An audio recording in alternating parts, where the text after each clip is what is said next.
সিজারে আবার কিসের কষ্ট, শুধু পেট কাটে, এমনটাই শোনা যায় মানুষের মুখে। আরে 7টা পর্দা কেটে বেবিটাকে দুনিয়ায় আনতে হয়, আধা ঘন্টার মধ্যে 3টা স্যালাইন শেষ হয়। মোটা সিরিঞ্জে দেওয়া মেরুদণ্ডে সেই ইনজেকশনটা সারাটা জীবন কষ্ট দেয়। যখন অবসর ম্যাটটা চলে যায় তখন গলা কাটা মুরগির মতো ছটফট করতে হয়, আপনজন ছেড়ে পোস্ট অপারেটিভ রুমে থাকতে হয়। এক একটা মিনিট যেন এক একটা ঘন্টার সমান, সময় যেন যায় না। প্রিয় মানুষদের মুখখানি দেখার জন্য ছটফট করা, ঘন্টার পর ঘন্টা কাটা জায়গায় কি যে ব্যথা বলার মতো না।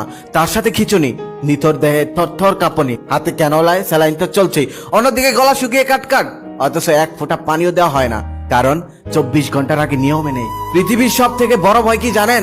মৃত্যুর ভয়। তেলাপোকা দেখে ভয় পাওয়া মেয়েটি যখন অপারেশন থিয়েটারে যায় তখন সে মৃত্যুর ভয়টাই পায়। সে ভাবে আজকে আমার জীবনের শেষ দিন। তারপরে সে কান্নাকাটি করে আল্লাহর কাছে এই দোয়াটাই করে, আল্লাহ আমার যাই হোক না কেন, তবে আমার সন্তানটা যেন ভালো থাকে। আবার সে এটাও ভাবে আমি না থাকলে আমার স্বামী সন্তানকে ভালোবাসবে কে। তাই মাকে কখনোই কষ্ট দিও না। মনে রেখো, তুমি যদি পুরো পৃথিবীর মানুষের কাছে ভালোবাসা হেরে যাও, তাহলে মায়ের ভালোবাসাটা মিলিয়ে দেখো, তখন দেখবে পৃথিবীতে ভালোবাসা বলতে কিছু আছে।